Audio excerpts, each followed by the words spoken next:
Buenas tardes. En nombre de la Escuela de Rehabilitación Humana y de la Escuela de Enfermería queremos darle la bienvenida a este mini simposio denominado Aprendizajes y retos en la educación en tiempos de crisis. Para nosotros como Universidad del Valle ha sido bastante relevante conocer el impacto que ha tenido la convivencia con el COVID-19 en el marco de nuestra vida cotidiana. Para ello, estamos haciendo un ejercicio de hacer un análisis del impacto que ha tenido de la vida universitaria y en lo que tiene que ver con aspectos relacionados con salud mental. Para ello, el día de hoy tenemos la participación de 3 invitadas que vamos a ir presentando de una manera paulatina y vamos a iniciar con la profesora Rubia Cobo Rendón con el tema expectativas de estudiantes universitarios frente al aprendizaje en línea, desafíos y oportunidades a partir de la pandemia COVID-19. La doctora Rubia Cobo es psicóloga, maestra en psicología clínica por la Universidad Rafael Urdaneta en Venezuela, es doctora en psicología de la Universidad de Concepción en Chile, cuenta con amplia trayectoria y experiencia en investigación en bienestar y variables cognitivas y motivacionales en la permanencia en estudios universitarios y actualmente es investigadora en el Laboratorio de Investigación e Innovación Educativa de la Dirección de Docencia de la Universidad de Concepción, Chile.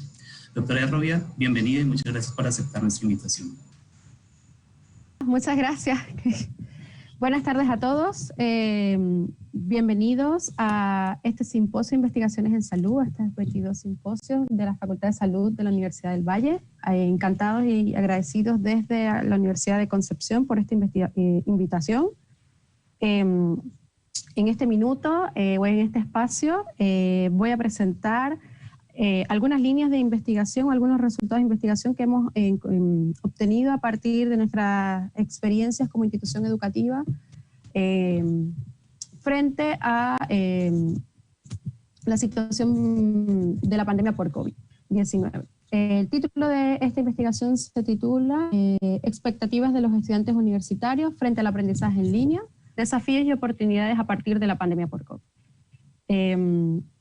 Bueno, esta historia creo que ya todos la conocemos porque la estamos viviendo y la hemos vivido a lo largo de este año 2020.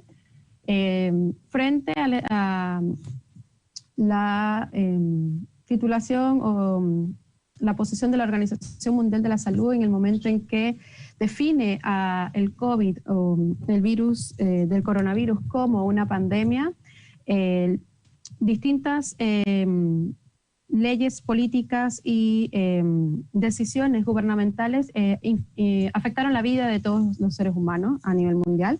Entre esos se presentó lo que fue el cierre de las instituciones educativas a todo nivel. Frente a esta situación se presentaron una serie de desafíos para la educación superior que estuvieron vinculados a cómo generar una mejor experiencia estudiantil, ahora desde las casas, desde la formación a partir de la enseñanza remota y en este caso también enseñanza de emergencia. En ese caso, o a partir de este nuevo contexto donde las salas de clases se fueron a las casas de nuestros estudiantes, se ha puesto a prueba de alguna manera nuestra capacidad de adaptación, de voluntad y de flexibilidad, no solo para los docentes universitarios en todo el mundo, sino también para las autoridades de las universidades, de los estudiantes y las familias. En tal sentido, ha sido relevante el desarrollo de diversas estrategias y medidas que permitan paliar de alguna manera los efectos negativos que la pandemia o la situación generada por el COVID-19 pudiera o de alguna manera ha afectado la vida de los estudiantes universitarios. En las distintas áreas, ¿okay? Porque podríamos decir que existen ciertos estudiantes o de características bien particulares, por ejemplo, como el área de salud, donde existen problemáticas específicas en torno a esta nueva modalidad o este nuevo escenario de aprendizaje. Algunas investigaciones, revisiones sistemáticas rápidas que se han desarrollado en este año han planteado que existen serios efectos en la salud mental de los jóvenes asociados a ansiedad y depresión, producto de la situación del confinamiento y también producto de la incertidumbre que genera para ellos estos nuevos escenarios o el conjunto de cambios que se presentaron durante el inicio de este año. Este proceso de incertidumbre ha generado retrasos en la graduación debido a que los estudiantes han considerado en algunas investigaciones tomarse un tiempo de descanso, tomarse este tiempo de pandemia para enfocarse a otras actividades, enfocarse a otras responsabilidades producto de la pandemia, y dejar de un lado por un tiempo tal vez o definitivamente lo que sería su graduación. Lo que por supuesto pondría en riesgo en líneas generales el desarrollo profesional de estos jóvenes, el avance en términos del apoyo a nivel social que tenemos como universidades, y por supuesto en el caso de mantenerse dentro de esta nueva modalidad o de este contexto que ha generado tantos cambios, en ese escenario los efectos en términos de la cantidad de horas de estudio y el rendimiento académico y el aprendizaje de los jóvenes. En tal sentido, frente a este conjunto de situaciones y efectos que la pandemia ha traído como consecuencia en la vida de los estudiantes universitarios, población que sabemos que de alguna manera durante los primeros años de entrada a la universidad es vulnerable en términos de salud mental, existe un alto porcentaje de estudiantes que sufren lo que se conoce como la ansiedad severa debido a esta crisis del e-learning, ¿no? Y esto tiene mucho que ver con lo que serían los procesos de incertidumbre que los jóvenes pudieran vivir frente a cómo sería el desarrollo de su experiencia universitaria. En tal sentido, la evaluación de las expectativas que pueda tener el estudiante frente al aprendizaje en línea para nosotros fue de vital importancia al inicio o durante el primer semestre de este año académico. Sabemos que los sistemas de e-learning son software que han sido diseñados para dar soporte a los cursos presenciales y que de alguna manera no son nuevos dentro del mundo de la educación superior.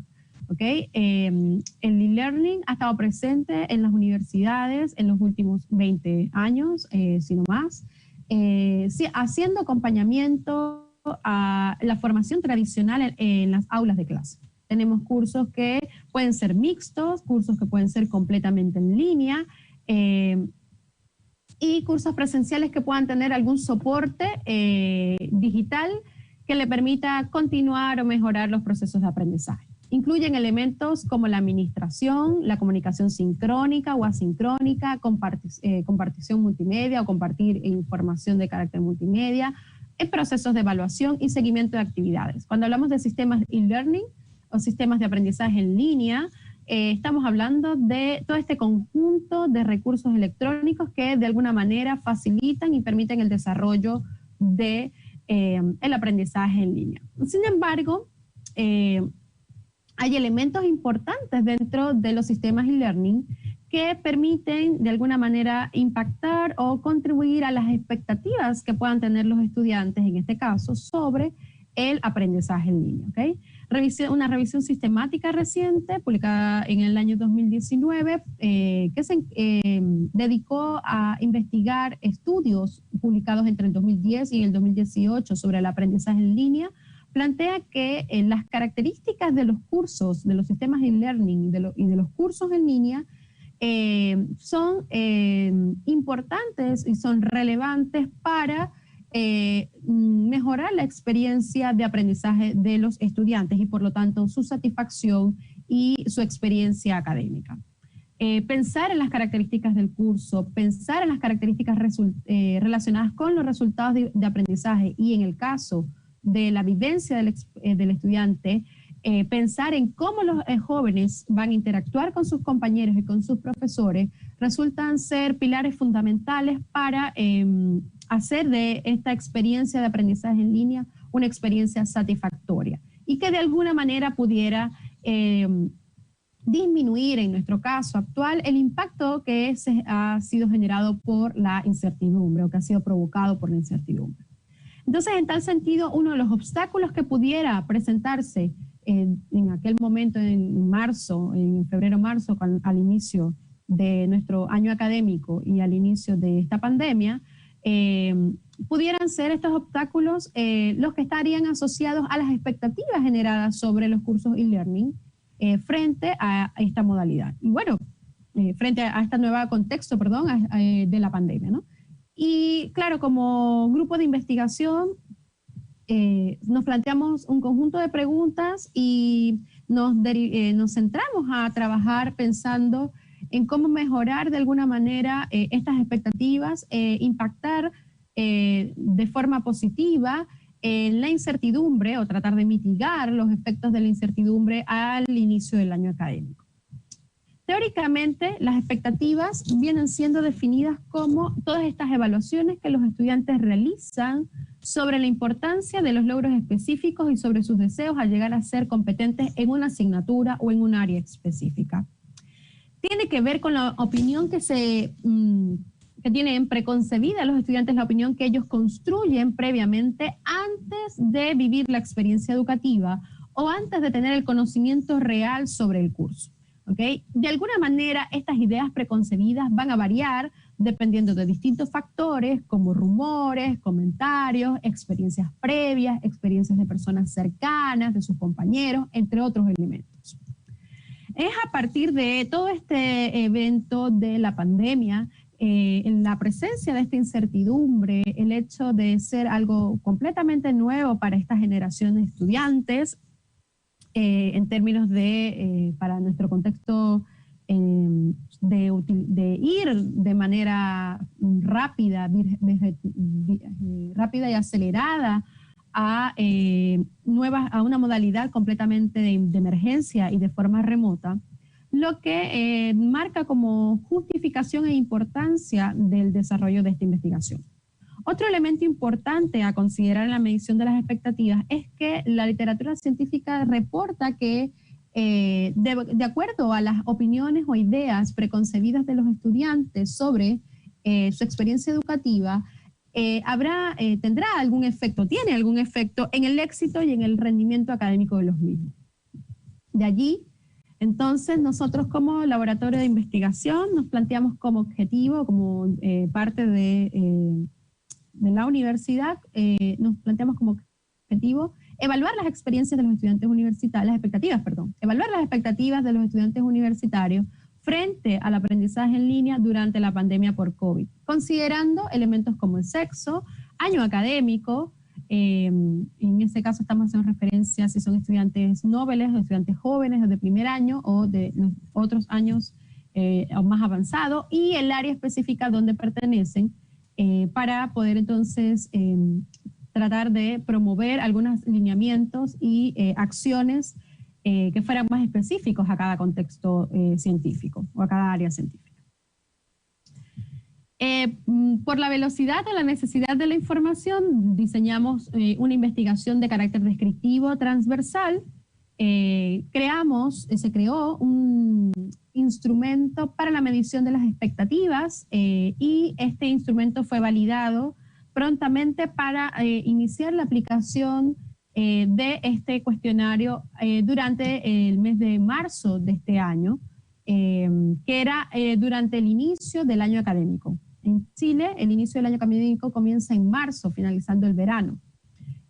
Para ese momento ya muchos países habían suspendido sus actividades académicas a nivel superior y en otros contextos, y existía mucha incertidumbre en nuestro caso sobre cómo podía empezar a desarrollarse las actividades en nuestro contexto. Participaron o respondieron este cuestionario 3.345 estudiantes universitarios, de los cuales 1.952 eran hombres, que representa un 58.34% de la muestra de participantes, y 1.393 de estos eran chicas. La edad promedio de respuesta fue de 21 años y el tipo de muestreo fue un muestreo no probabilístico por conveniencia, puesto que se enviaron correos a los correos electrónicos institucionales de los estudiantes de la universidad la invitación a participar en esta investigación, dejando claro que la declaración, por supuesto, de los lineamientos éticos, dejando claro la libre voluntad de participar, el anonimato de la respuesta, entre otros elementos. Con respecto a el año de ingreso, porque era un factor importante para nosotros, la mayoría de los estudiantes que respondieron que participaron en el estudio fueron estudiantes que iban ingresando en ese minuto en su primer año académico. Estamos hablando de los estudiantes que ingresaron el año 2020, en la cohorte o el año académico 2020. Que el 32% de estos eran estudiantes jóvenes o estudiantes de primer año. ¿Okay? Bien, como les comentaba anteriormente, se construyó un cuestionario para medir las expectativas hacia la educación virtual en educación superior, que tenía como objetivo conocer las expectativas de los estudiantes sobre la educación virtual. Es una escala de 28 preguntas con 5 opciones de respuesta de tipo Likert que van desde muy desacuerdo a muy de acuerdo. Los ítems fueron construidos a partir de una revisión que se realizó a la literatura científica para evaluar los elementos más importantes a considerar a partir de la medición de las expectativas. El análisis de las propiedades psicométricas, de la validez de este instrumento, nos permitió identificar 6 factores, que son la relación con los compañeros, el aprendizaje en línea, las expectativas sobre el aprendizaje en línea, las expectativas sobre la docencia en línea, las expectativas del estudiante sobre su autoeficacia para el aprendizaje, sus expectativas sobre los procesos de evaluación y algunas expectativas acerca de la comparación con la educación tradicional. Resultados, bueno, encontramos como resultados que asombrosamente teníamos, o bueno, de manera positiva para nosotros, la mayor cantidad de expectativas positivas o el índice de expectativas positivas estaba más orientado a la autoeficacia de los estudiantes para hacer frente al aprendizaje en línea, seguido de la percepción que pudiera hacer los docentes y la institución sobre el proceso de aprendizaje de los estudiantes. En tal sentido, para el inicio del año académico, los estudiantes presentaban expectativas positivas con respecto a lo que ellos podían hacer frente a esta nueva modalidad de formación y sobre lo que su institución y sus profesores pudieran responder también. ¿Dónde se presentaron expectativas negativas o en menor medida? Bueno, estaban vinculadas más sobre la relación con sus compañeros, el cómo establecer relaciones sociales con sus pares y sobre cómo serían los procesos de comparación con lo que sería la educación tradicional. ¿Okay? La preocupación estuvo orientada a las diferencias que podían tener frente a las oportunidades de aprendizaje en esta nueva modalidad y, como lo comentaba, sobre cómo establecer relaciones sociales que son importantes para los jóvenes en este minuto. Cuando hicimos el análisis sobre las diferencias por género, por sexo, no encontramos diferencias estadísticamente significativas en las dimensiones evaluadas. En tal sentido, avanzamos con respecto a lo que era la evaluación de las expectativas con respecto al año académico. ¿Qué encontramos? Pues encontramos que en el caso de los estudiantes de años superiores, es decir, ya de los últimos semestres, tenían mejores y mayores expectativas con respecto al desarrollo de las relaciones con sus compañeros que con los estudiantes de los primeros años. También encontramos diferencias sobre las expectativas acerca del aprendizaje en línea. Los estudiantes del segundo año académico, que eran los que habían ingresado en el año 2019, presentaban menores expectativas que el resto de los estudiantes. Y los estudiantes de los últimos años, los estudiantes ya que estaban por finalizar sus carreras, presentaban expectativas positivas con respecto a su aprendizaje en línea. Del mismo modo, la preocupación sobre la evaluación en línea o las expectativas orientadas a la evaluación en línea las presentamos en mayor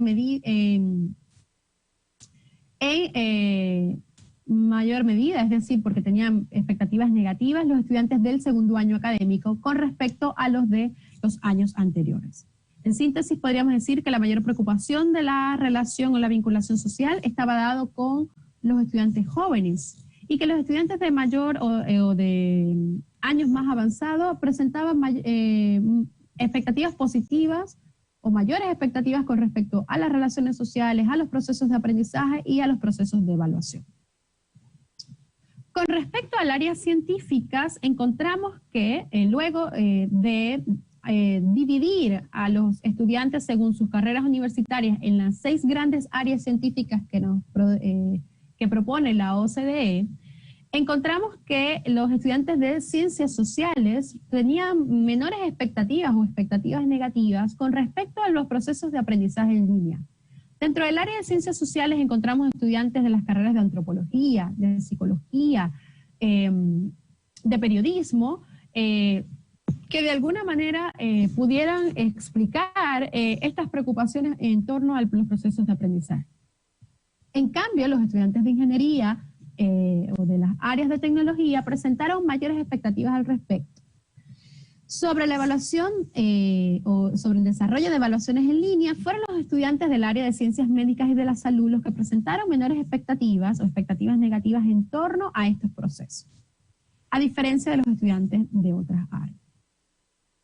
En síntesis, podríamos encontrar diversas oportunidades en esta nueva situación de aprendizaje en línea producida por la pandemia. Del mismo modo, hemos encontrado también desafíos que como universidades o como profesores son de interés y de importancia para considerar no solo la experiencia educativa, sino también lo que vendría siendo la salud mental de nuestros jóvenes. Como oportunidades tenemos que existe una presencia de expectativas positivas sobre las acciones que la universidad y sus profesores puede hacer frente a esta nueva modalidad. Los estudiantes confían en que no estarán solos de alguna manera, pues tenían la expectativa de que serían acompañados en este proceso. Del mismo modo, los estudiantes confían o tenían la expectativa de que podían hacer frente al aprendizaje en línea durante esta situación de la pandemia. A pesar de la incertidumbre, a pesar de desconocer en gran medida las nuevas modalidades y el cómo se desarrollaría el semestre, los estudiantes tenían expectativas positivas frente a lo que ellos podían hacer. De igual forma es relevante concluir de que estas expectativas eran similares tanto en chicos como en chicas y que existían expectativas positivas en estudiantes de años académicos superiores, es decir, que estas expectativas de alguna manera era resuelta en los chicos que ya estaban o se presentaban en mejor medida en los chicos que ya habían avanzado en el desarrollo de sus carreras. Como conclusiones en términos de desafío, ¿qué se nos presenta como desafío a partir de estos pequeños resultados que hoy he querido compartir con ustedes? Bueno, la presencia de expectativas negativas sobre el establecimiento de las relaciones sociales o las relaciones con sus compañeros, en especial con estudiantes que tienen poco tiempo en la universidad, de alguna manera ha mostrado alertas para nosotros como institución. Sabemos que los estudiantes de primer año, de los primeros años, son los que están en riesgo de presentar intención de abandono de la carrera, pero también son los que podrían presentar problemas de salud mental. También sabemos que, según la literatura, que el hecho de tener redes sociales, redes de apoyo sociales, personas significativas en la vida de las personas, que pudieran de alguna manera permitir compartir las experiencias, el manejo del estrés y esta percepción de soledad que pudiera presentarse o nostalgia que pudiera presentarse durante este proceso de transición entre la escuela secundaria y la universidad, es de vital importancia para la vida de los jóvenes y que de alguna manera se ha perdido o se ha transformado, mejor dicho, desde esta nueva modalidad. Otro desafío que se nos presenta es sobre las expectativas sobre lo que son los procesos de aprendizaje para los estudiantes de ciencias sociales, donde su marco de trabajo está orientado a trabajos de campo, a vinculación con otras personas, entre otros elementos. Y en el caso de las ciencias médicas, sobre los procesos de evaluación, las prácticas, entre otros elementos. Asimismo, las expectativas sobre las diferencias entre la modalidad en línea y la modalidad tradicional frente a las oportunidades de aprendizaje que pudieran presentarse, sería otro desafío que nosotros encontramos.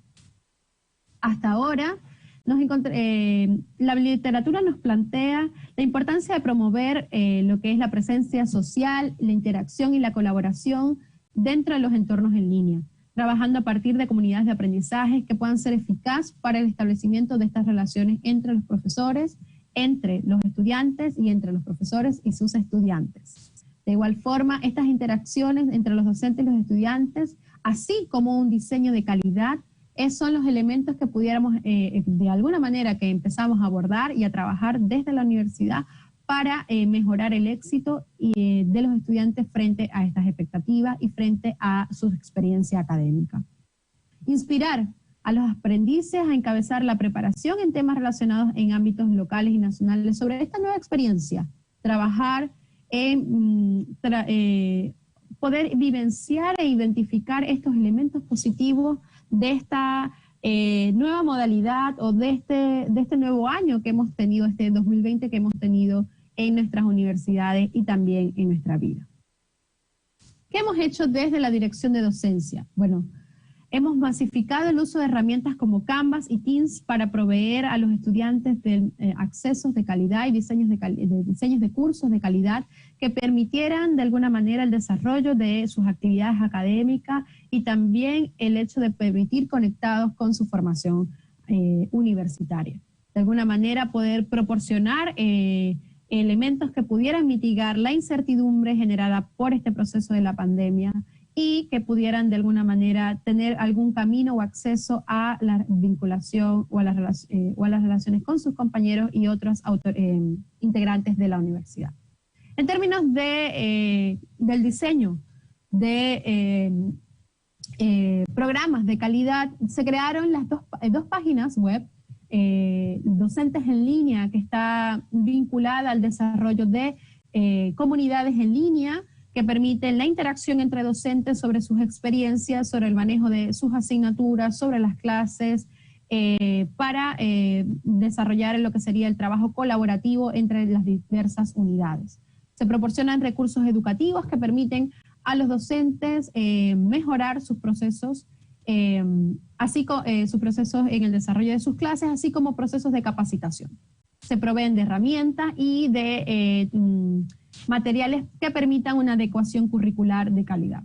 En el caso de la página para los estudiantes, que se conoce como Estudiantes en Línea, le permite de alguna manera conocer el trabajo que están realizando sus docentes y todos los integrantes de la comunidad universitaria para proveer de una experiencia educativa de calidad y de altura frente a este nuevo escenario. Del mismo modo, se le proveen de herramientas y de recursos para ayudarlo y acompañarlo en los procesos del desarrollo de sus actividades académicas.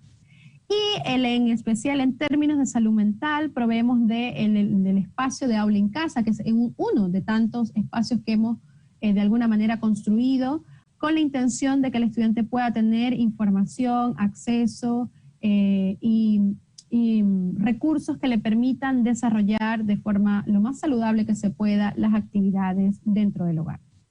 Junto con estas dos páginas también se ha creado una plataforma de mesa de ayuda que permite atender las necesidades tanto de los docentes como de los estudiantes a lo largo del desarrollo del semestre. Asimismo, se han dictado más de 10.000 cursos frente a durante este primer semestre, bueno, estos son los indicadores hasta octubre de 2020. Durante este primer semestre e inicio del segundo semestre, hemos completado cerca de 5.000 cursos completos y hemos dado respuesta a 81% de los programas de pregrado. Hasta ahora tenemos 3 millones de horas de audio registradas en interacciones, clases, actividades con los estudiantes y 323.000 horas de pantalla compartida. Tratamos de acompañar en lo que más podemos a nuestros estudiantes, tratamos de continuar nuestros procesos, continuar los procesos de formación integral, no solo desde la academia, sino también desde los elementos humanos y desde los elementos que permitan la promoción de la salud mental. Agradecemos, por supuesto, al Laboratorio de Innovación Educativa basada en una investigación para el fortalecimiento de los aprendizajes en ciencias básicas, que es el proyecto que soporta al IDECLAP que es el Laboratorio de Investigación e Innovación Educativa, que es parte de la Dirección de Docencia de la universidad.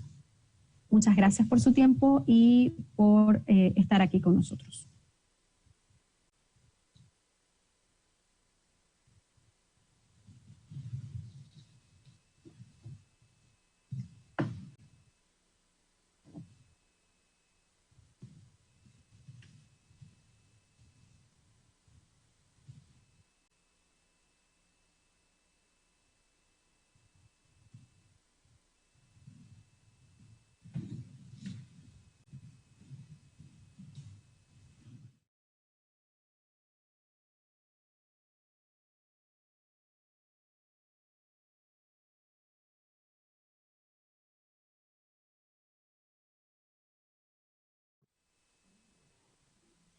Buenas tardes, dando continuidad al mini simposio de esta tarde, aprendizajes y retos en educación en tiempos de crisis, me permito presentar a la doctora Aidamaris Pérez.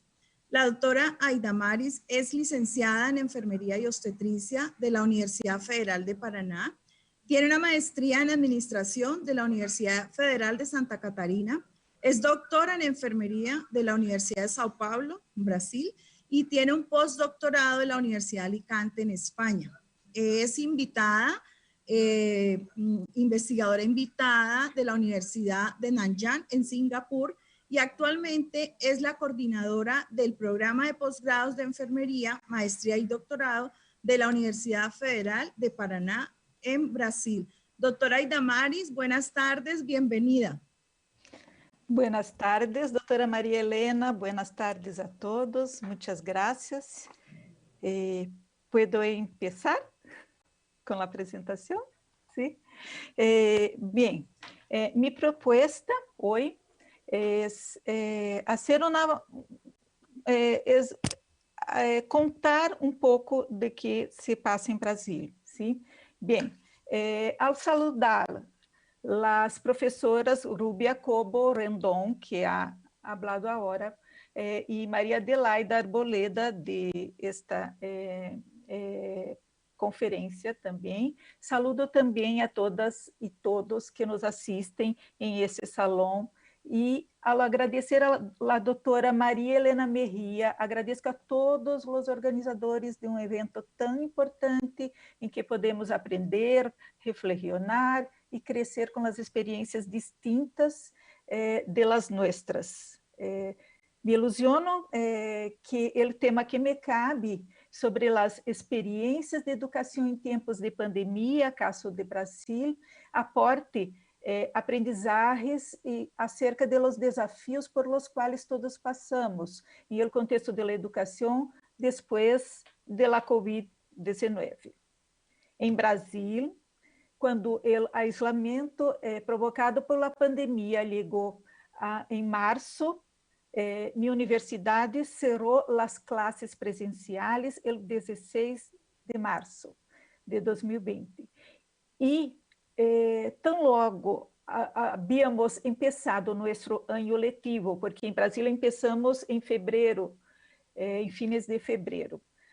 Hasta a fecha de 16 de março de 2020, se haviam confirmado 164.837 casos e 6.470 muertes em todo o mundo.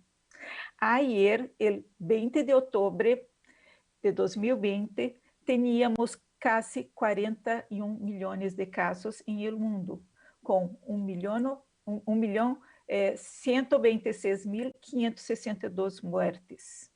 E em Brasil, temos 5.275.000 casos confirmados e casi 155.000 muertes por la COVID. Então, o cenário se ha agravado muito de março até outubro, em cerca de 7 meses. Pero todos nós outros, aqui em Brasil, como em Colômbia, tivemos a oportunidade de cerrar as escolas, as universidades, para retrasar o contágio e a pandemia. Bem, em minha universidade, desde o 16 de março, quando interrompimos as atividades presenciais, só um terço das assinaturas que iniciavam o ano foram cursadas, hasta a hora, e completadas por solo um terço de los estudiantes. Y esto tercio de estudiantes ha hecho las asignaturas por modo remoto. E esse modo remoto se concretou entre julho e setembro, e agora vamos começar outro período remoto, um segundo período remoto que chamamos especial, em novembro, para cerrar em março.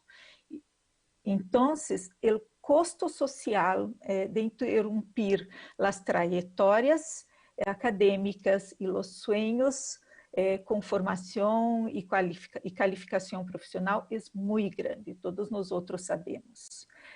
Pero a atitude foi consciente da universidade, com a decisão tomada por grupos profissionais de todas as áreas do conhecimento da universidade. ¿Sí?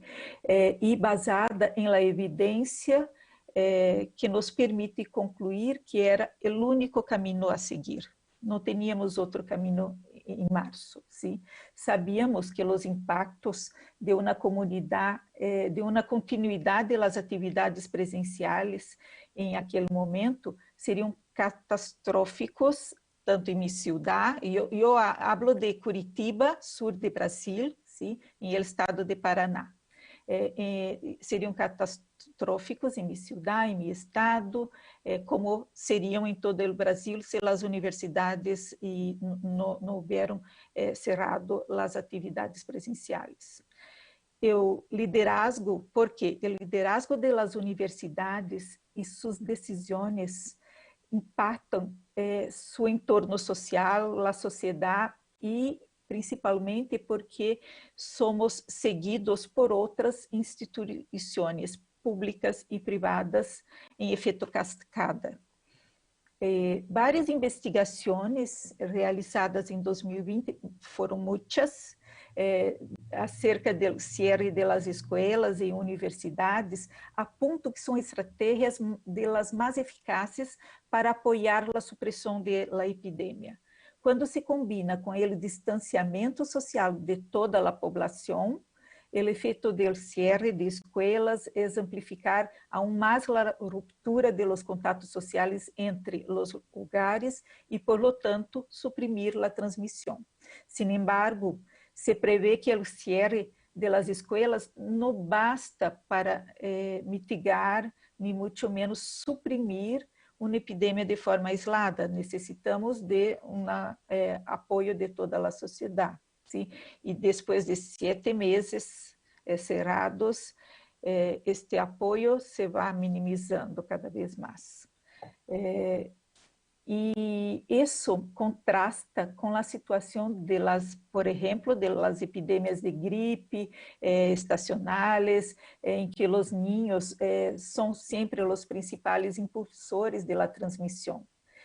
Há estudos como o de Cautimes em Nature em 2008, 2016, e que se confirmam com a pandemia em 2020, de que os niños impulsionam a transmissão de las gripes, pero em 2020, com eles, o coronavírus se manifesta de forma mais leve. Então, o peligro é que se vão e infectam a seus padres e abuelos e a população de risco. Bem, pero quando paralisamos, voltando à minha universidade, nós outros tivemos que pensar em soluções de continuidade da vida acadêmica. Se cerram as classes presenciais, pero a vida acadêmica continua. E para manter os estudantes engajados e motivados, ou simplesmente para reduzir os danos. y mantener sus propósitos de vida y expectativas de empleabilidad futura. Eso que nos ha presentado la doctora Rubia. Bien, en Brasil tenemos una organización del sistema de educación que pienso ser un poco distinta de Colômbia, de acordo com nossa complexidade. Cada país, e Colômbia também é um país muito grande, tem uma complexidade e diferenças entre seus estados e regiões. E nós outros temos 3 níveis em nossa região educacional. Os municípios de las ciudades são os responsáveis por la educação básica. E os governos de ensinança fundamental. Os governos de los estados são os responsáveis diretos por la educação de la ensinança média. E o governo federal por las universidades públicas federais. Estes 3 níveis regulam e fiscalizam a educação pública, incluso la privada.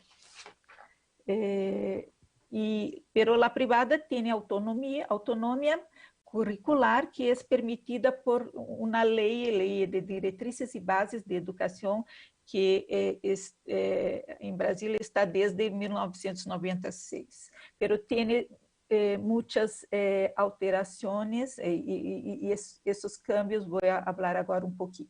Em las universidades, por exemplo, hasta este ano, hasta início de 2020, era permitido 20% de las classes à distância, em modo de à distância. E um pouco antes da pandemia, ampliaram para 40% de permissão. Não significa que, por exemplo, nós outros, em minha universidade, que é uma universidade pública, hacemos 40% do currículo à distância. Não, podemos hacerlo, pero todos nós outros de minha universidade hacen menos de 20%. Porque nós outros temos a autonomia de elegir se quer ser classes presenciais ou à distância. Teníamos antes da pandemia. Esta legislação atende às universidades privadas, é de interesse direto das privadas, porque há algumas que chegam a formar turmas com 800 estudantes e pagar classes gravadas, onde o professor não tem vínculo com emprego em la instituição. Então, não há estabilidade do professor, se põe muitos estudantes nas classes virtuais e há um interesse privado de que este percentual de classes privadas aumentasse. Bem, a hora que estamos, outra situação que temos passado na educação em Brasil é que este mês foi aprovado em nível nacional que as classes remotas podem ocorrer em sua totalidade, 100%, hasta 31 de dezembro de 2021. Isso significa que não se espera volver a las classes presenciales quanto antes, ¿sí? Nuestra universidade, como falei, hicimos plan hasta fines de março com classes remotas. Pero las privadas e outras podem estirar esta fecha hasta dezembro. Isso é pouco peligroso. Já vou dizer por que penso que é peligroso. Em el sistema público, a preocupação com a qualidade também não ha sido o foco de los governantes. con el cierre de las escuelas, los gobiernos de los estados y municipios responsables por la educación fundamental y enseñanza media hicieron contratos de los más diversos tipos para la continuidad de las clases. Por ejemplo, en mi estado de Paraná, el gobierno del estado hizo un contrato emergencial con una red de tele que apoia al gobernador, porque não houve concorrência edital, não, foi com um recurso de urgência, emergencial de coronavírus. E se contrataram esta rede de tele para transmitir, para fazer as classes e transmiti-las em los hogares do estado de Paraná. Sin embargo, nosotros tenemos 399 municipios y la red de esa tele llega hasta 188. Son 111 municipios que no tienen acceso a la educación pública estadual. Entonces, esto es es muy grave. ¿Por qué? Porque se pierde así o princípio da universalização da educação básica. O princípio da universalização da educação básica é um princípio garantizado por la Constituição brasileira.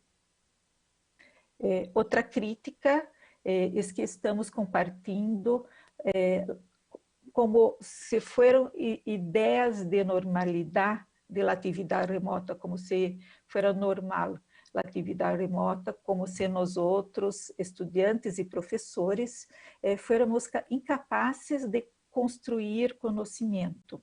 Este é um paquete de alienação que a sociedade está comprando e os professores lo aceitamos porque não vemos outras salidas. Sim? Esta é uma crítica muito forte, mas penso que é verdadeira. A ideia de aprendizagem, sim, ensinar, já está sendo vendida há algum tempo na sociedade brasileira, quando nós outros não estamos valorizando o rol do professor. O emprego de professor em Brasil está em barra. Não temos, chamamos concursos, que são chamadas públicas para os professores e sim contratos temporários em la maioria dos municípios. Os professores que se jubilam não são substituídos por outros com estabilidade em emprego, e sim substituídos por alguns de contrato temporário. Isto é um problema. E a ideia de aprendizagem sem ensinar é passada por alguns como se o estudante fora capaz de aprender solo, ¿sí? E solo em frente a sua pantalla estaria resolto o problema de aprendizagem, ¿sí? Em Brasil, há incluso uma Associação Nacional de Enseñanza Híbrida, onde se valorizam as tecnologias e não os que las utilizam.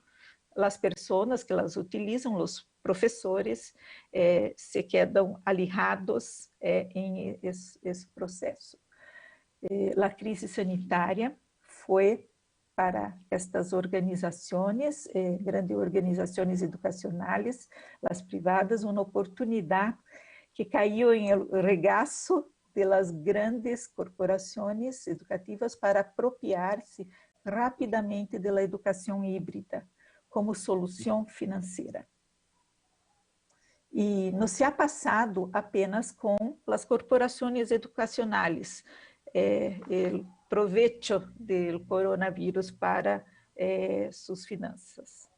Outras opções surgiram de instituições que firmaram contratos de acesso gratuito a los estudantes mediante com as universidades que ofrecem a seus estudiantes mediante os registros de seus dados. Este é o problema do uso de plataformas digitais, que à primeira vista nos parece uma alternativa justa.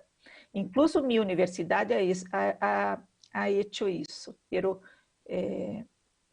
se miramos com outra mirada, podemos ver que estamos sendo um tanto manipulados. Bem, à primeira vista nos parece uma alternativa justa, que as empresas colaborem em um momento de crise sanitária e social. Sin embargo, quando les analisamos, identificamos que não há, chamamos aqui em Brasil, almuerzo grátis. Esta é uma expressão que utilizamos, né? Então, quais as motivações de essa disponibilidade? Por que as organizações estão sendo tão parceiras em esses momentos? Há a necessidade de fidelização de clientela, definição de perfis para consumo, publicidade, e em las universidades, nossas formas de ensinar, nossos planos, nossos bancos de dados, incluso de las investigações, todo está em el armazenamento em nuvens. Em Brasil, temos uma lei de proteção de dados, penso que em Colômbia deve haver uma similar, e a nossa foi reformulada recentemente. Sin embargo, se a corporação possui seus servidores de dados em outros países, aonde nossos dados migram, ele não está sob a legislação brasileira e está sob a legislação de seu país. Isso, então, eles podem utilizar dados nossos para serem o que desejam, sim? Porque não temos como fiscalizá-las. E, do outro lado, nós outros estamos dependentes, cada vez mais necessitados do armazenamento em nuvens, de la pantalla para as classes, de las plataformas digitais. Então, estamos fidelizados e dependentes. E penso que esses são alguns pontos acerca da enseñança remota. Desafortunadamente, há outros. E se estáis a imaginar que estou exagerando, vou dar um exemplo, um simples exemplo. Anoche, ao volver a minha cama, depois de cepilhar meus dentes, e a higiene de los dientes é um hábito que nos une e nos identifica como latino-americanos, sim, porque em outras partes não há igual. Mirei ao celular para saber as horas e que me surgiu uma publicidade sem Sodine. Eu nunca he digitado sem Sodine em meu celular. Isso se ha passado comigo e se passa com vocês todo o tempo, por supuesto. Quando temos nossas conversações interrompidas por algo que o celular inteligentemente nos contesta sem perguntarmos, ou quando falamos uma palavra que ele hace reconhecer que nos interessa, ou simplesmente um produto de consumo que busca em nossas bases de dados e hace sugerências a nós outros. Então, por que interessa a las corporações saber mis hábitos de vida e de consumo? Está aí, né? Le interessa todo acerca de mim, de meus estudantes, de nossas universidades, de nossas escolas, porque somos produtos de consumo, sim? O efeito surpresa da pandemia em nossas formas de trabalho, do trabalho docente, do trabalho discente de los estudiantes, de las instituições de ensino, Mesmo com nossa resistência a la caída do nível de educação, as dificuldades de infraestrutura de las universidades e escolas, as famílias com novas formas de conviver, a depressão por o aislamento que passamos os docentes, os padres, os estudantes, os hijos, os niños, por o desemprego, pela crise sanitária, que não é só crise sanitária, pero se hace como crise social, pero aqui em Brasil nós outros estamos sentindo isso. Todas as informações de nossas vidas em nuvens, em bases de dados que uma empresa nos ha oferecido grátis, nos hace questionar o que estamos fazendo. Os docentes não estão parados, trabalhamos muito, pero mucho más en el trabajo remoto.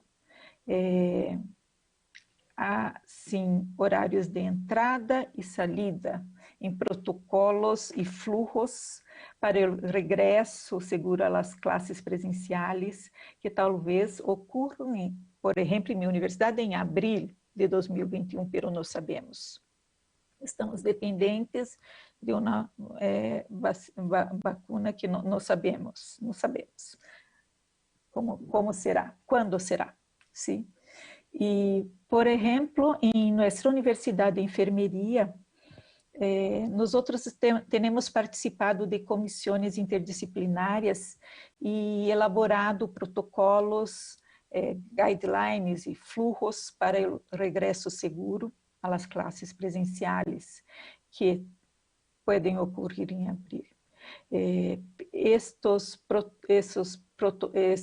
protocolos nos permitem a começar a acompanhar os estudantes, e aí estamos fazendo essa semana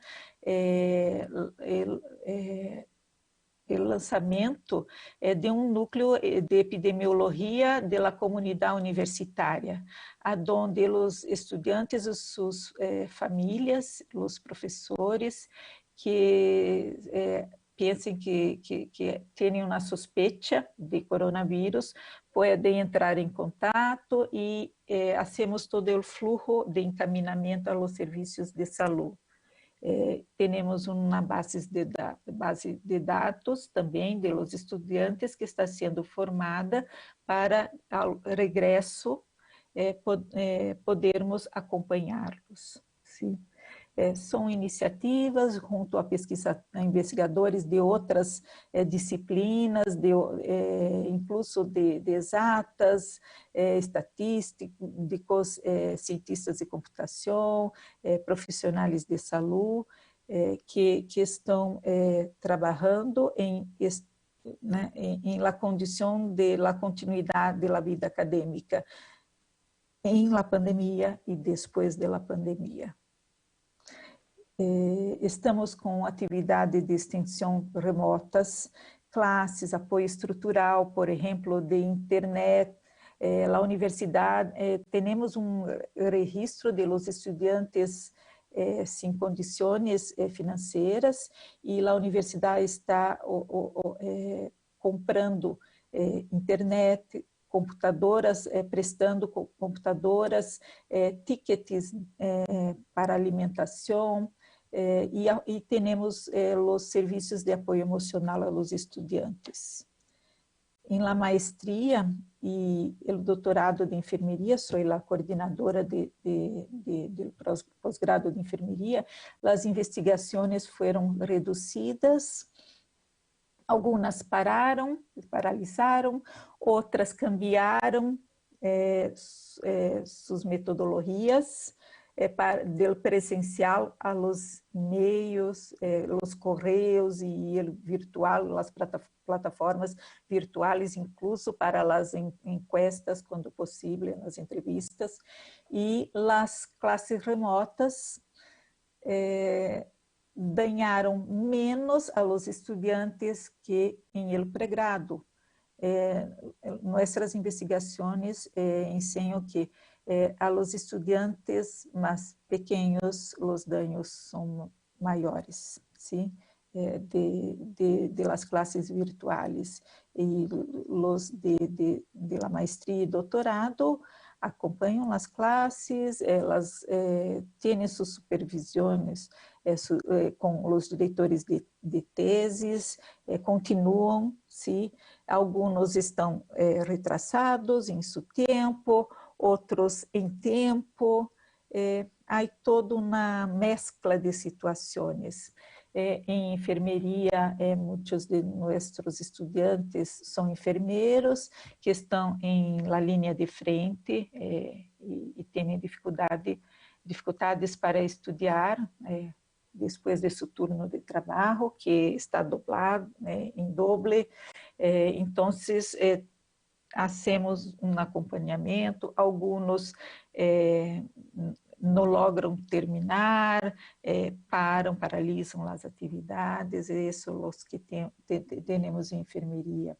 Em el pré-grado, a universidade ha oferecido 2 períodos remotos especiais, pero em el primeiro apenas 30% de los estudantes lograram inscrever-se, ¿sí? Porque os professores também estavam com insegurança de oferta de la enseñanza remota e disponibilizaram menos plazas. Então, 30% lograram e para terminar o que haviam se inscrito em el início de 2020. Então, isto é um custo social. Os estudantes de fim de carreira foram priorizados em todas as carreiras da universidade. Sin embargo, alguns elegiram parar e terminar as passantias depois da pandemia. ¿Sí? Esta é uma situação pouco complicada, ¿sí? Pero voy a hacer a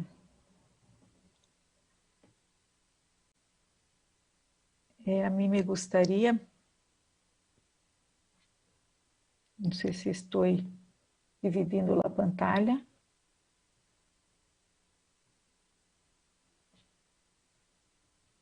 Não? Olá. A mim me gostaria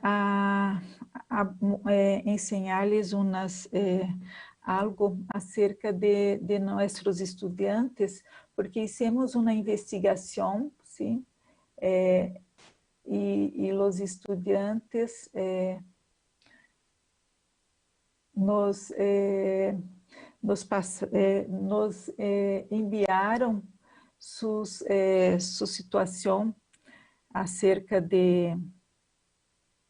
da pandemia, sim, e que o impacto, por exemplo, vou a traduzir algumas de las charlas de los estudantes, sim. O impacto não foi muito grande. Atualmente estou estudando por livros durante a pandemia. Por la manhã e por la tarde realizo outras tarefas personais.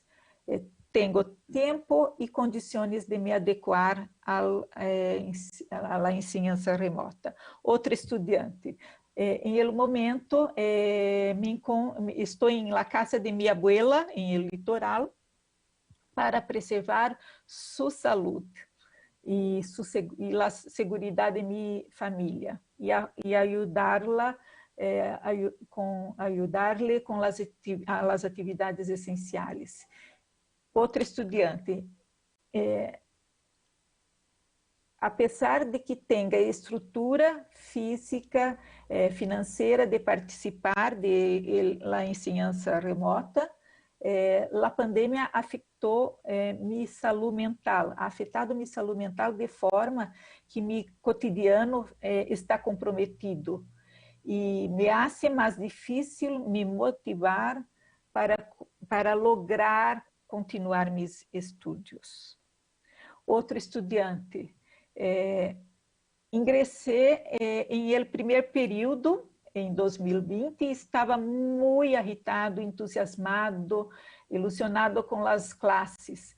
E já estava participando de algumas delas. E eu chegava às 8 horas na universidade e me quedava na biblioteca estudando em los intervalos e só saía às 8:30 da noite. E quando eu chegava em casa às 11, todavia tinha ganas de estudar. Estava vivendo um sonho. A pandemia, em el início, não me ha afetado tanto. Estudava em casa, hallava vários materiais por la internet, pero com o tempo, depois de um mês em casa, minha produtividade e minhas exigências aumentaram em el nível extremo, que não estou produzindo mais nada, a procrastinação ha sido mi nombre e o desânimo mi apelido. E isso me ha generado um sentimento terrível. Outra estudante, estou mais ansiosa. Eu tenho medo de não lograr terminar minha carreira. Outra, não salgo mais de casa só para ir ao mercado. Não tenho o mesmo contato que tinha antes com meus amigos.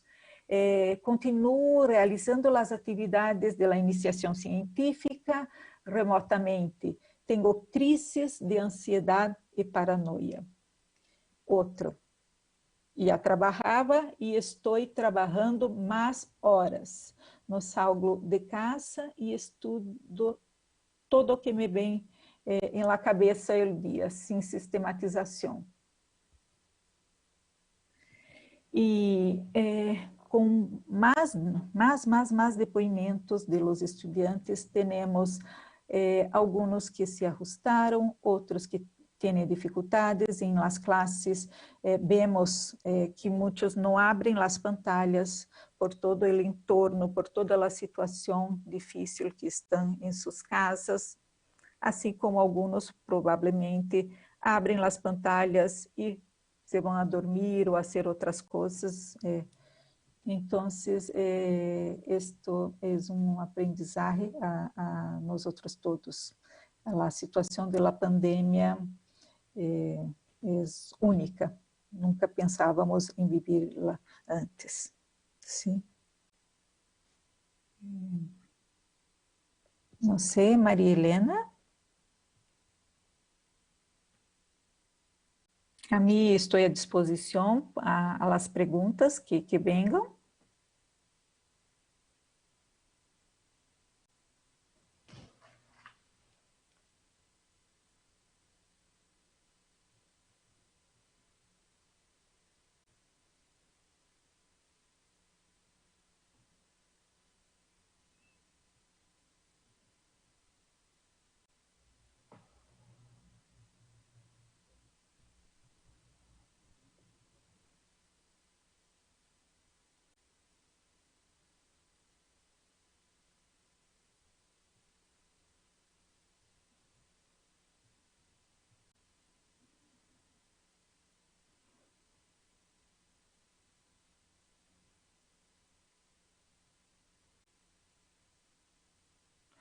Olá, não oigo nada.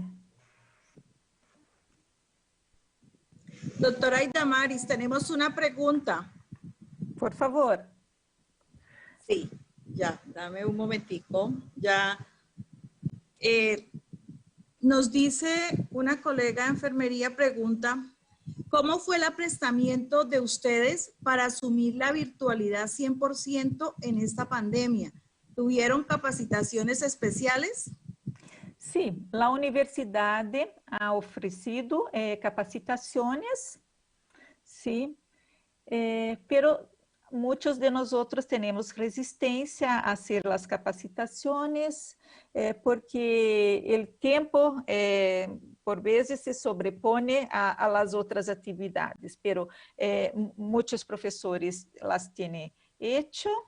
Yo particularmente no las hice ninguna, porque estou em la coordenação do pós-grado e como tinha uma outra antiga capacitação de educação à distância, estou fazendo minhas classes como não são de educação à distância, são de ensinança remota especial, por um período provisório.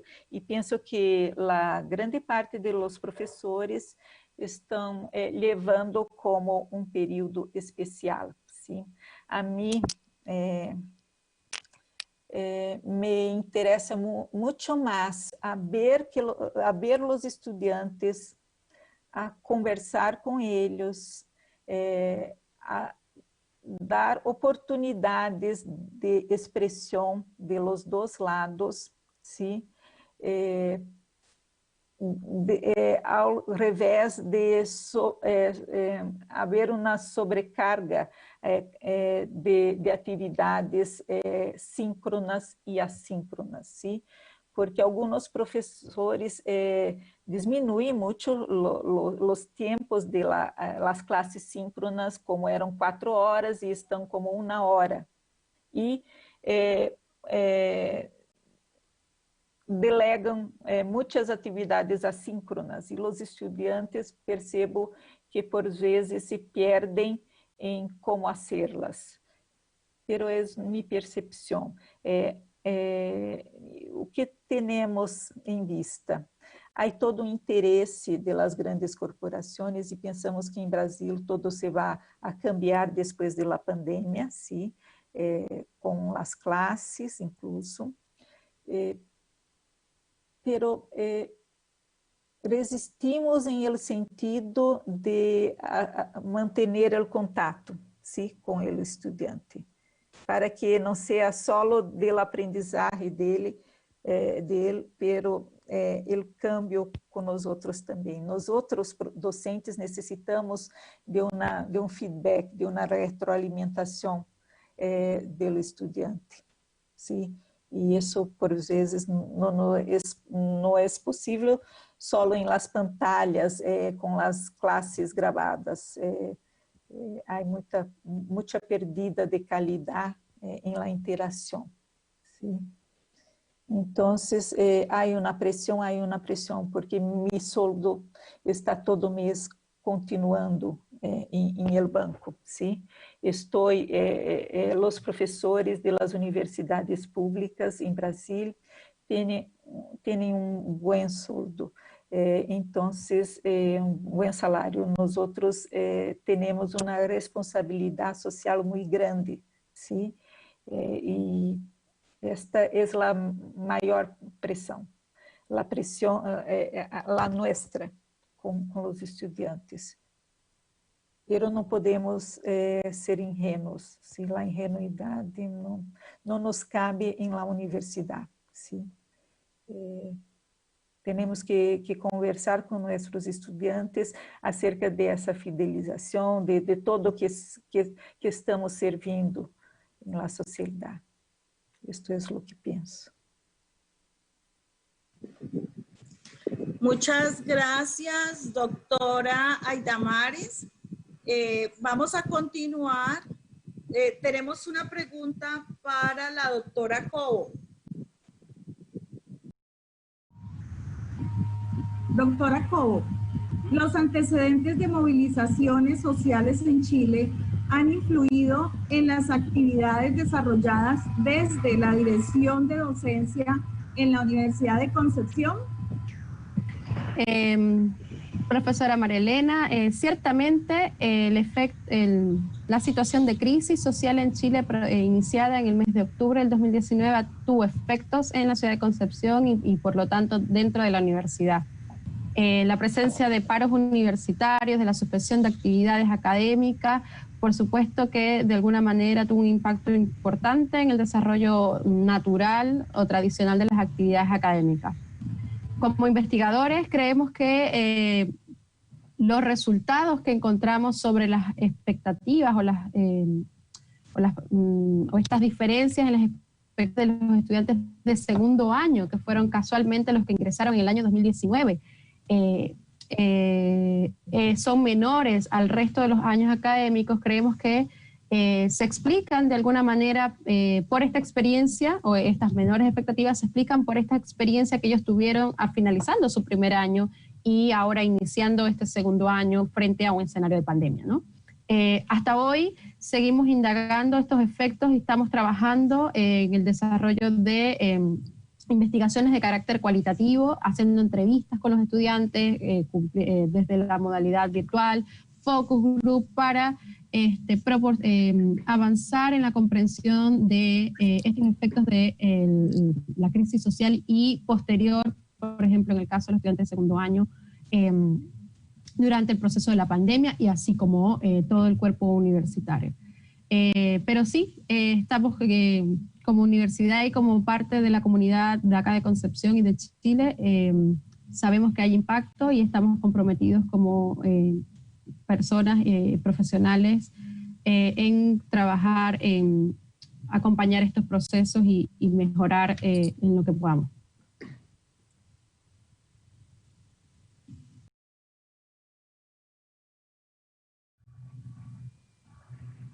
Bueno, nuevamente buenas tardes, muchas gracias por permanecer en nuestro mini simposio. La siguiente presentación es denominada Salud Mental y Trabajo Profesional en Tiempos de Crisis.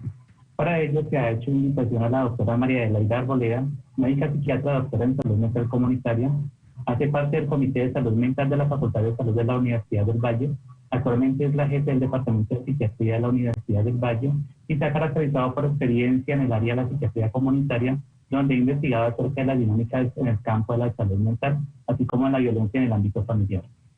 Profesora, muchas gracias por haber aceptado mi invitación y bienvenida a nuestro mini simposio.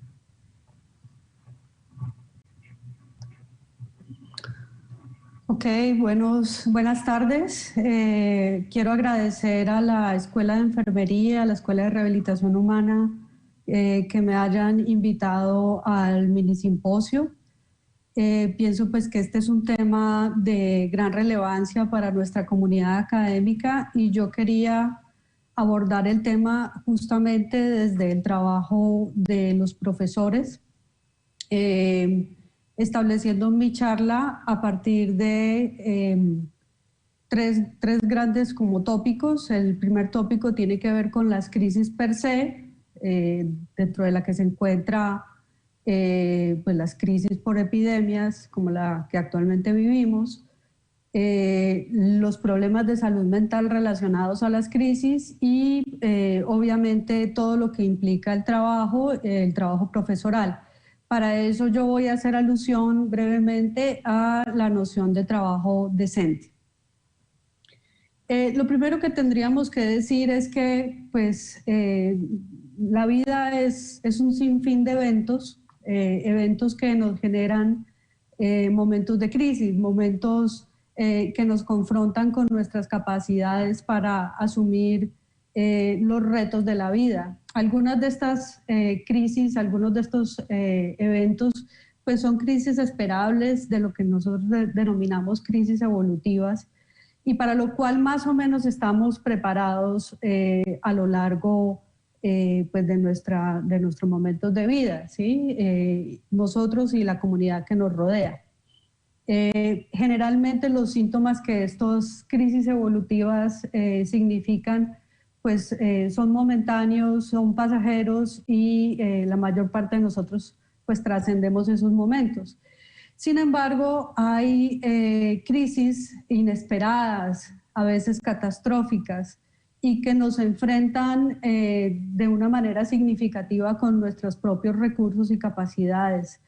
Y obviamente pues dentro de estas crisis circunstanciales se encuentran las crisis asociadas a las pandemias. Pero desde el punto de vista psíquico, desde el punto de vista de salud mental, ¿a qué llamamos crisis? Porque pues hay muchas definiciones del tema, de manera que yo voy a plantear una que Martínez y Alonso trabajan, que habla acerca de la respuesta que un individuo tiene a diferentes eventos conflictivos, ya sea intrapsíquicos o eventos externos, pero que el propio sujeto experimenta con un estado de dolor agudo. Y esto es importante porque este dolor del que estamos hablando pues puede variar de manera significativa de una persona a otra, de manera que uno tendría que pensar en crisis no pueden ser, digamos, razados con una misma regla y que hay muchos elementos que hacen que las crisis puedan impactar de mayor o menor manera a las personas. Obviamente que tenemos que tener en cuenta las circunstancias específicas de los eventos, ¿sí? Como les decía, hay eventos que pues, por su potencial catastrófico pueden afectar de una manera más significativa. Pero también hablamos de elementos propios del sujeto, lo que Jorge Luis Tizón llamaría los niveles de contención, y allí nos encontramos elementos que tienen que ver con aspectos físicos, con su coraza física, su estructura psíquica, los recursos familiares, los recursos comunitarios y obviamente los culturales. Pero además, pues estos mecanismos de adaptación que hacen parte como de su estructura en diferentes niveles, está asociado también al momento de la vida en la cual el sujeto pues está en la crisis.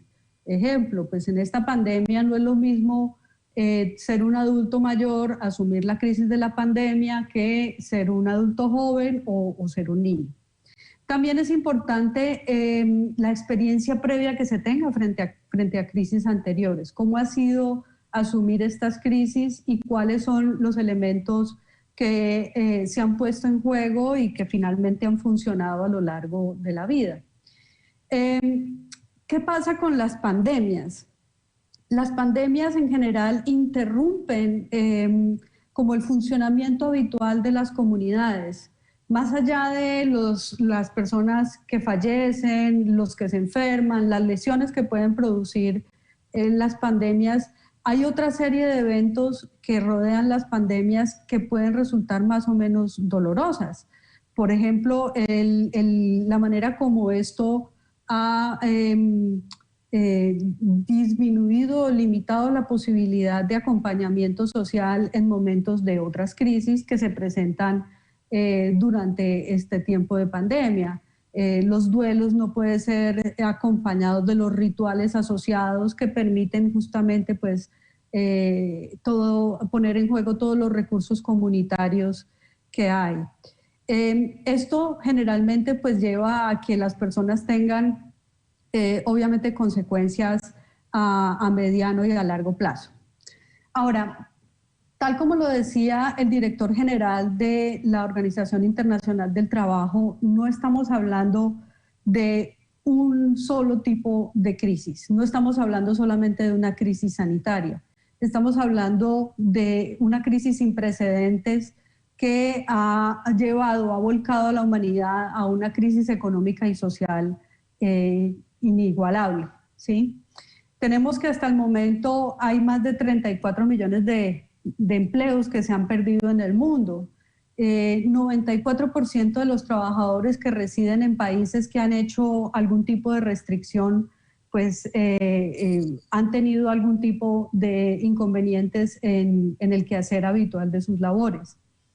Se han perdido ingresos a escala mundial de más de 10% en los primeros 3 trimestres del año comparado con el 2019, de manera que estamos hablando de un impacto que sobrepasa las lesiones mismas que nos puede dar el COVID-19. Para darles una muestra de esto, aquí les traigo dos gráficas que muestra la OIT hablando del COVID y su relación con el trabajo.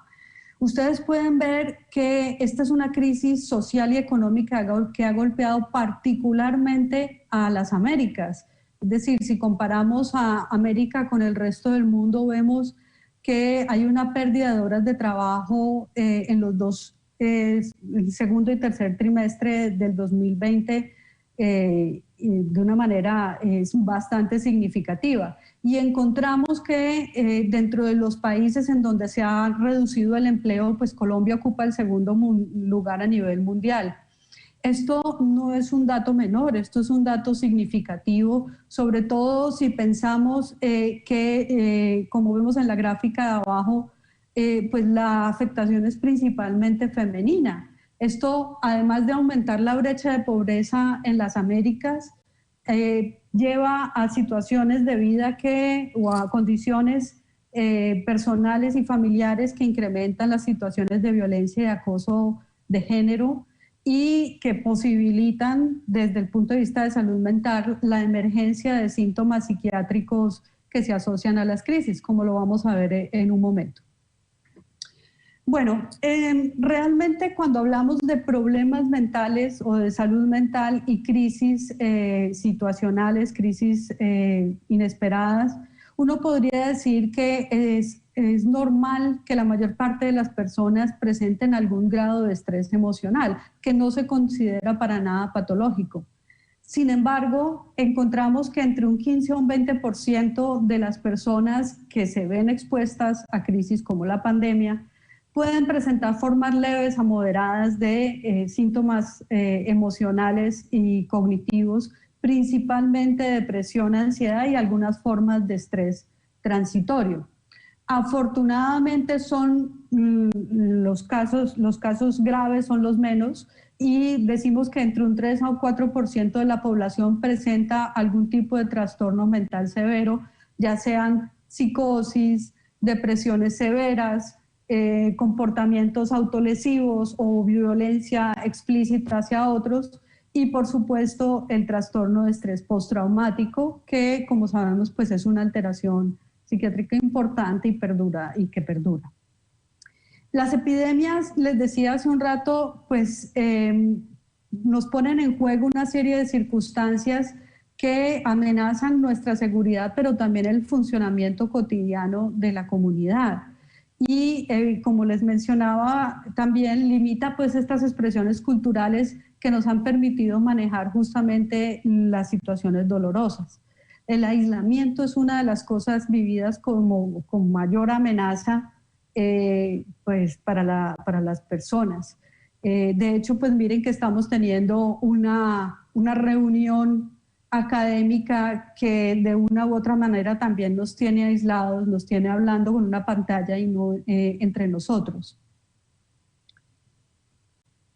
¿Qué pasa con estas crisis? Porque es que en las pandemias no solamente es la situación del virus o de la enfermedad que ataca, sino todas las medidas que las sociedades establecen para cuidarse de la propagación del virus. El distanciamiento, el aislamiento, las cuarentenas, pero también todas las otras cosas que habitualmente suceden como los problemas económicos que ya mencionamos, la desinformación o las falsas noticias a las cuales están expuestas buena parte de la población y que lleva a que mínimamente se sienta miedo a enfermar, miedo a morir, miedo a contagiar, hay tristeza, hay ansiedad, hay rabia, frustración, y la incertidumbre es algo persistente y pues que finalmente llevan también pues a una sensación importante de soledad. Ahora, me voy a referir a otro tema para ir como enlazando un poco, que tiene que ver con el trabajo. La Organización Internacional del Trabajo define al trabajo como un conjunto de actividades humanas, ya sean remuneradas o no, que producen bienes o servicios en una economía y que satisfacen las necesidades propias de una comunidad o le dan sustento a un individuo. Esto es diferente a la noción de empleo, que hace referencia a una relación contractual, a un sueldo específico en relación a la actividad establecida. Y esta situación de trabajo pues se ve complementada con una noción que viene manejando la Organización Internacional del Trabajo desde los 90, específicamente desde 1999, la introdujo, que habla del deber ser, el trabajo como un deber ser, el trabajo productivo en condiciones de libertad, de equidad, de seguridad, de dignidad, en donde los derechos son la base fundamental para el individuo. Sus derechos deben ser protegidos con una remuneración adecuada y una protección social.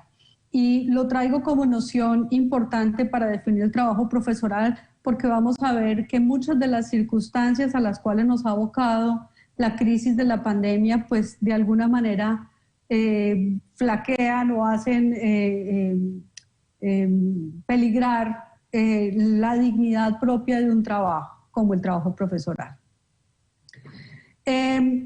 Entonces, este trabajo docente en la pandemia, ¿qué puede suceder allí? ¿Qué pasa? En términos como de oportunidades y en términos de circunstancias relacionadas al COVID.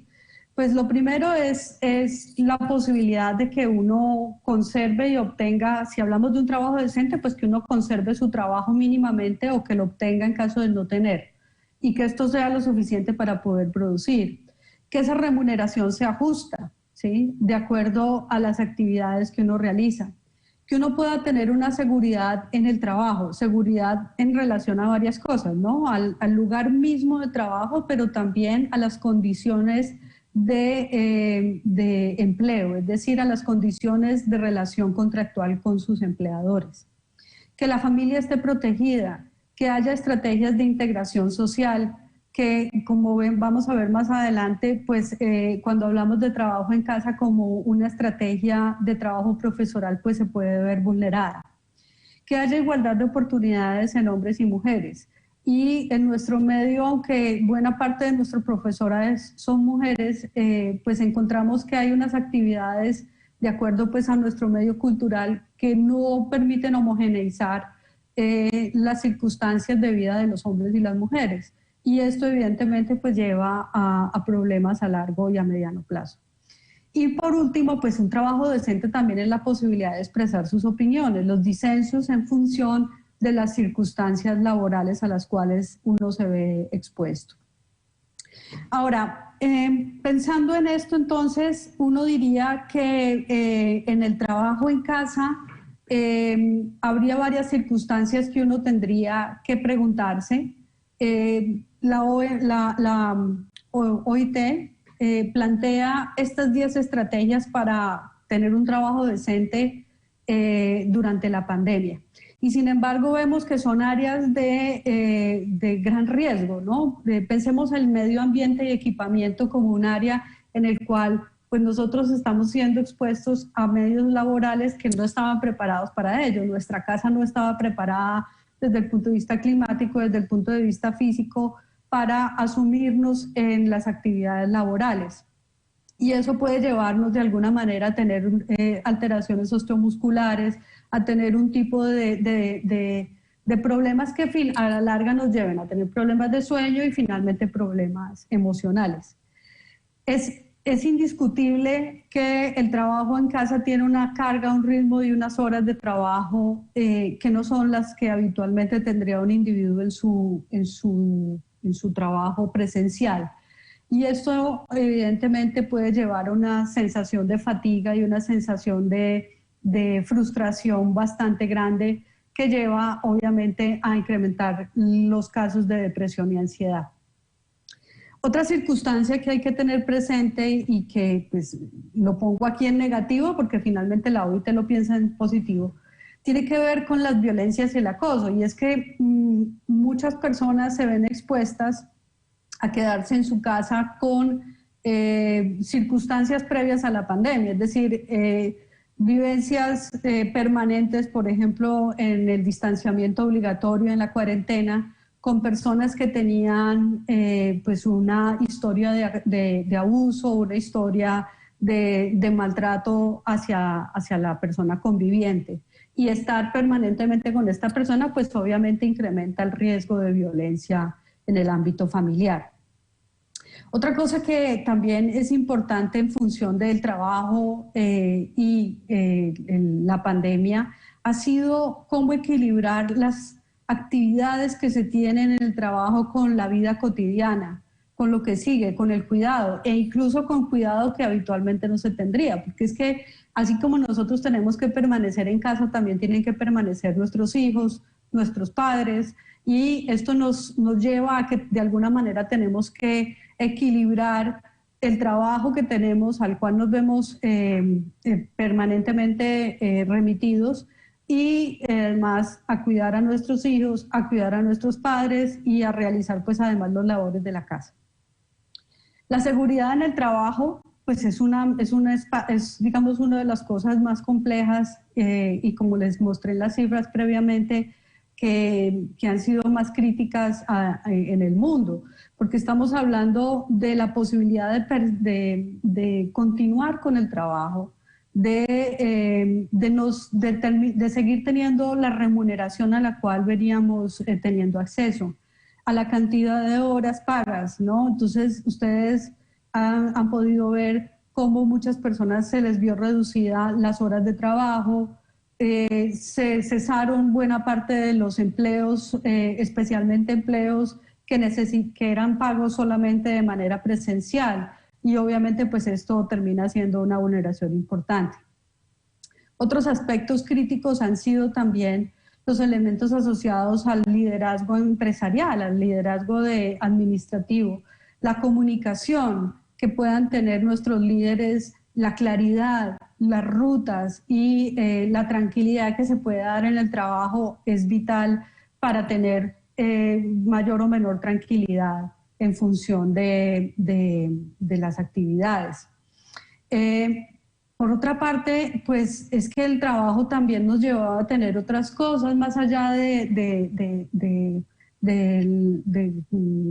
poder realizarnos en nuestro quehacer, y es las actividades sociales a las cuales podíamos tener acceso, los amigos, los compañeros, el poder hacer redes sociales, y esto pues evidentemente por el aislamiento se ha visto reducido. Y obviamente pues la posibilidad de tener apoyo psicológico pues es mucho menor si uno está aislado en su casa.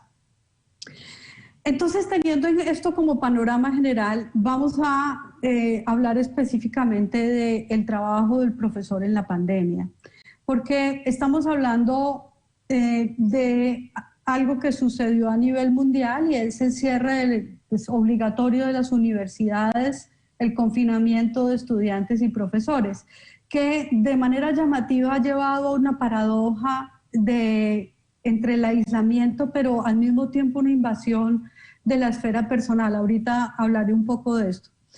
Quiero también hacer énfasis en que el profesor sujeto es una persona, es un individuo que está expuesto no solamente a los elementos de su quehacer como trabajador, sino también a todo lo que ha significado para el grueso de la población, o sea, el profesor como ciudadano, el profesor aislado, en cuarentena, que ve limitado el acceso al abastecimiento, que tiene el pico y cédula, que tiene sus hijos en su casa. O sea, esa persona que además responde por un trabajo como en la enseñanza, y que en nuestro caso en la Facultad de Salud además lo lleva a tener de manera paralela actividades como profesional de la salud que pues tiene sus propias dinámicas problemáticas. Entonces mire que son dimensiones, muchas dimensiones que hay que tener presentes al momento de establecer pues todas estas dinámicas problemáticas en el ejercicio del trabajo profesoral en la pandemia.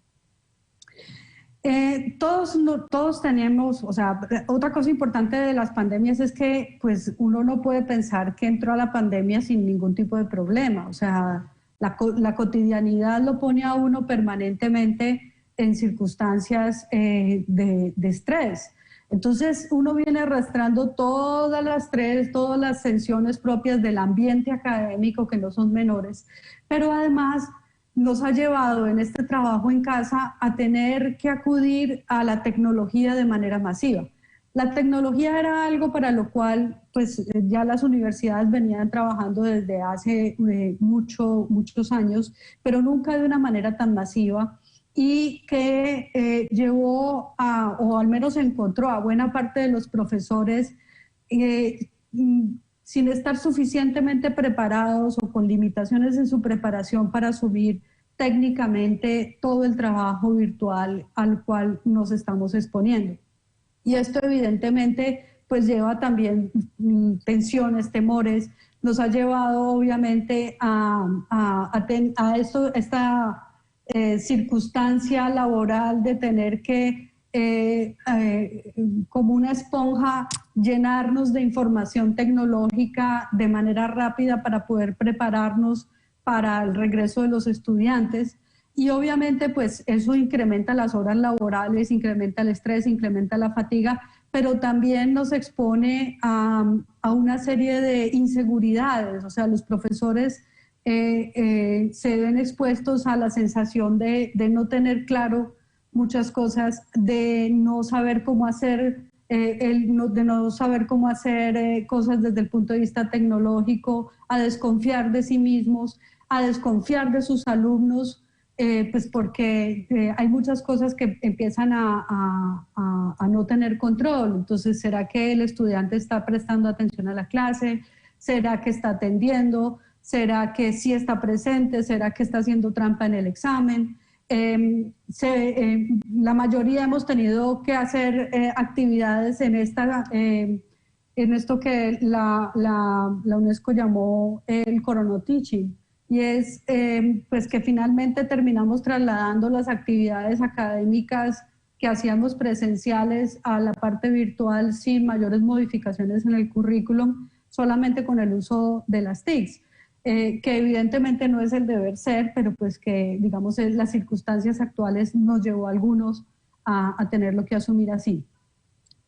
Pero por otro lado, pues también en las tensiones relacionadas con las instituciones académicas y el sistema educativo nos ha llevado a tener que enfrentarnos a la desconfianza del empleador, que ha llevado incluso pues a tener que mostrar evidencias de que estamos trabajando, algo a lo cual probablemente no teníamos que acudir en nuestro trabajo cotidiano, tomarle fotos a lo que hacemos, llenar formatos y una serie de estrategias que finalmente lo que hacen es menoscabar la confianza que se tiene de manera bilateral.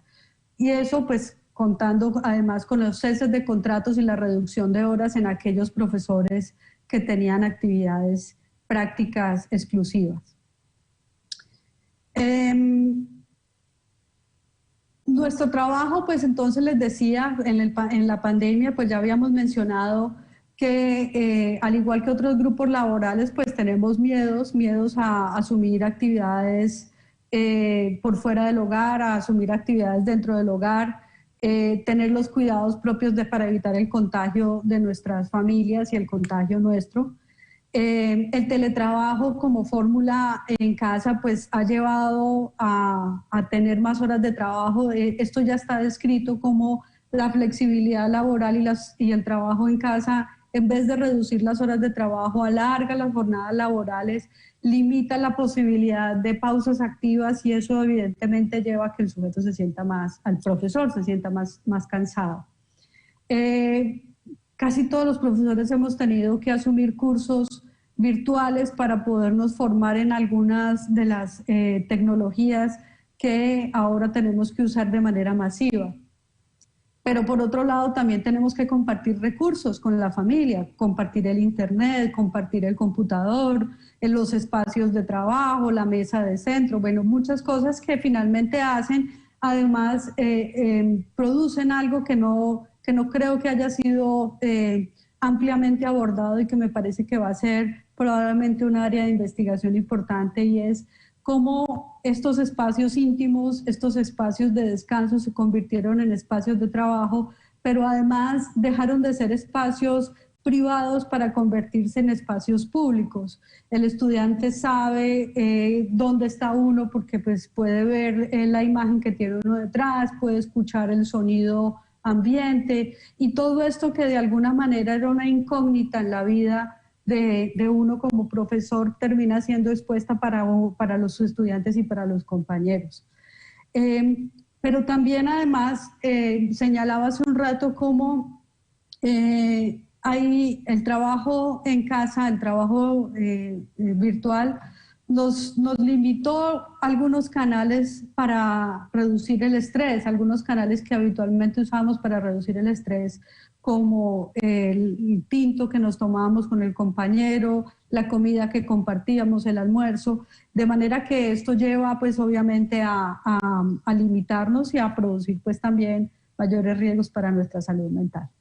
Y yo creo que estas imágenes lo dicen todo. Todos hemos conocido un poco los problemas que los profesionales de la salud y el profesor como profesional de la salud asume, la ansiedad, la tristeza, el síndrome del quemado asociado a su trabajo, el tener que presenciar la enfermedad y muerte de pacientes, pero también de compañeros,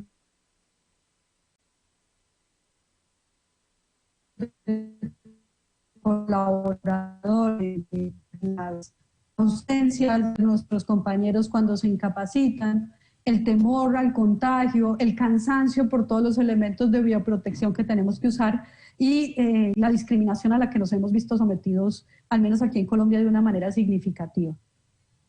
Yo les traía un estudio que encontré de la Universidad Nacional Autónoma de México. Sé que la Universidad del Valle hizo una encuesta a profesores, pero no encontré los resultados, acerca de la percepción que tienen los profesores en la pandemia.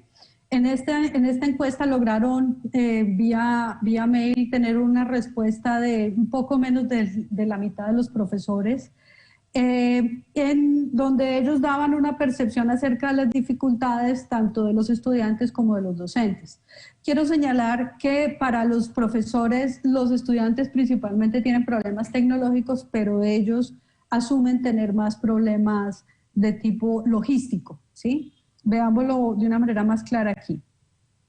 La mayoría de estos profesores de la UNAM percibían que tenían un apoyo institucional para transformar sus actividades de docencia a distancia. Sin embargo, y creo que eso podríamos tener datos similares, poco más de la mitad de los profesores conocían el campus virtual de la UNAM, o al menos su funcionamiento.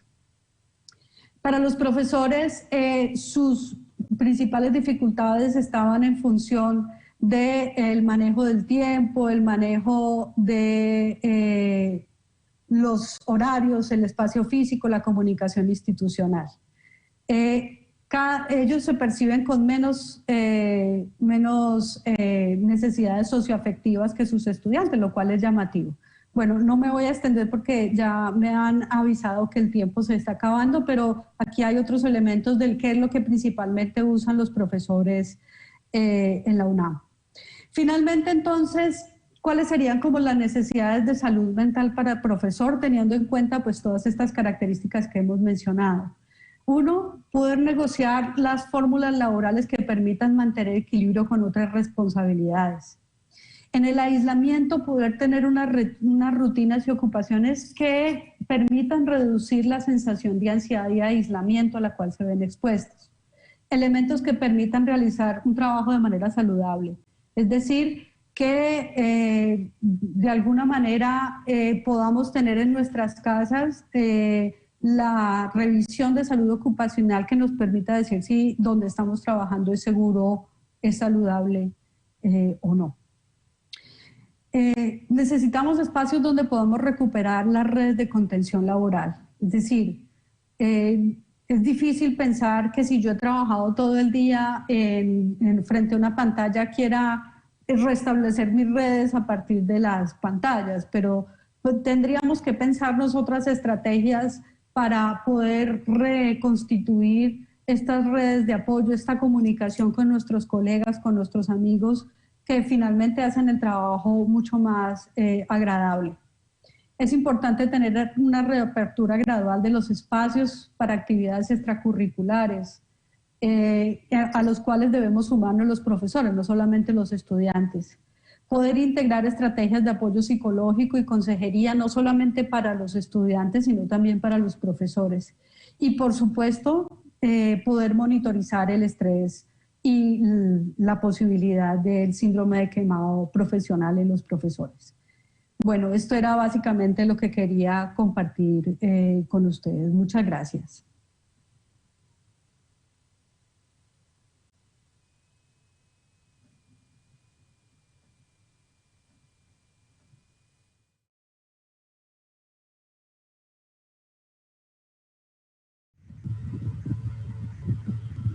Doctora María Adelaida, excelente su presentación. Tenemos dos preguntas. Ok. ¿Hay diferencia entre las actividades asincrónicas y el trabajo independiente?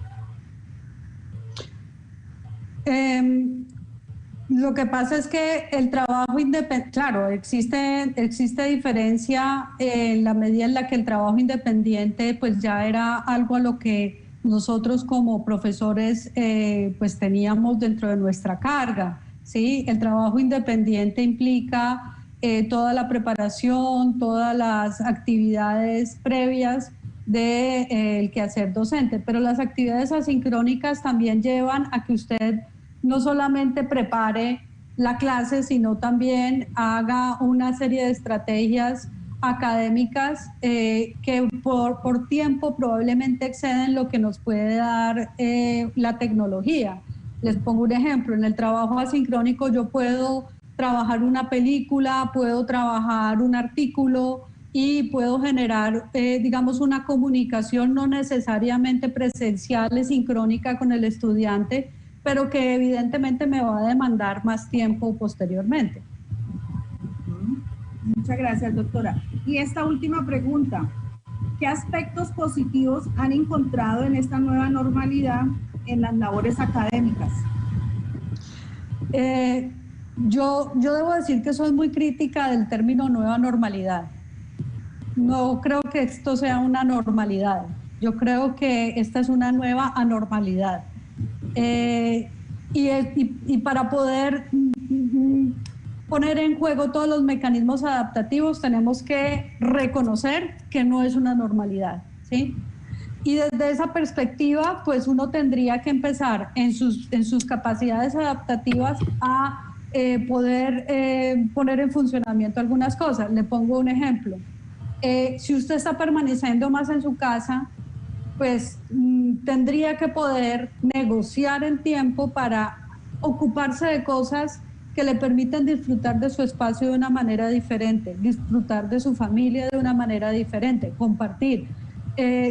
Probablemente pues el tiempo de desplazamiento de un sitio a otro, pues usted se lo va a ahorrar. ¿Cómo va a usar ese tiempo? ¿Lo va a usar trabajando más o lo va a usar apropiándose de su espacio, apropiándose de las relaciones que tiene en el hogar? Entonces, esos son los retos, porque es que nosotros los profesores sobre todo tenemos la tendencia que si yo tengo 3 horas, pues son 3 horas y media de trabajo.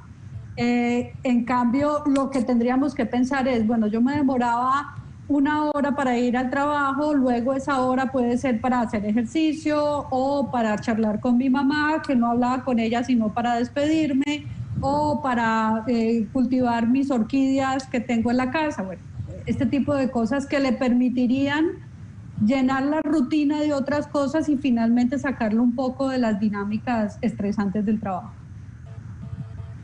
Muchas gracias, doctora Adelaida, por su excelente presentación. Damos también las gracias a todos los participantes de habernos acompañado en este mini simposio organizado por la Escuela de Rehabilitación Humana y la Escuela de Enfermería.